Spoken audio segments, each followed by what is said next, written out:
The U.S. stuck to its August 31st deadline and pulled its troops out of Afghanistan on time. CBN's George Thomas takes a look at how things wrapped up and what those left behind are facing. 19 years, 10 months, and 23 days after the U.S. mission in Afghanistan began, Major General Chris Donahue, commander of the 82nd Airborne Division, was the last American soldier to leave Afghan soil shortly before midnight in Kabul on Monday. Tonight's withdrawal signifies both the end of the military component of the evacuation, but also the end of the nearly 20-year mission that began in Afghanistan shortly after September 11, 2001. A mission that was not cheap. The cost was 2,461 U.S. service members and civilians killed, and more than 20,000 who were injured. By early Tuesday morning, the Taliban's Islamic fighters, along with their top leaders, were strolling the tarmac of Kabul's airport in full control and declaring that the myth of American invincibility had been busted in Afghanistan. We have achieved our independence, and we were able to force the Americans to leave after 20 years of jihad and sacrifice.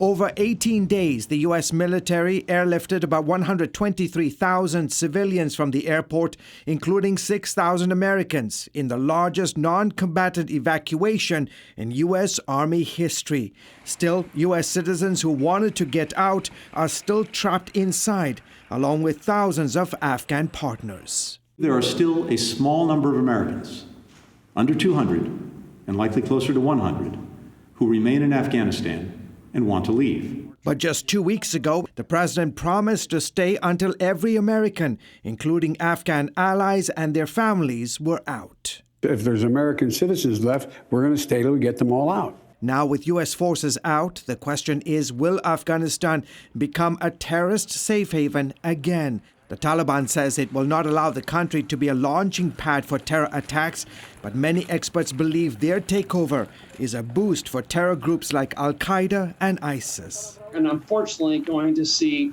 a massive boost in terror recruitment and radicalization based on the belief that jihadists in Afghanistan first defeated the Soviet Union, and now they defeated the United States. And the ramifications are already reverberating, especially for Afghanistan's religious minority groups.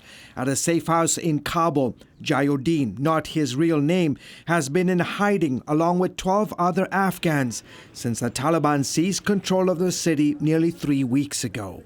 One of us is always awake during the night, always walking around and praying.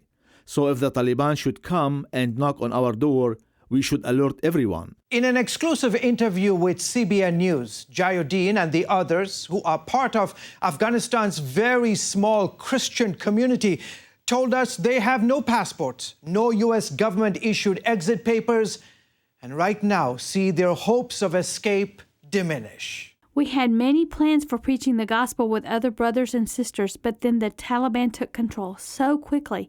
It happened so fast. And now they've been marked by the Taliban.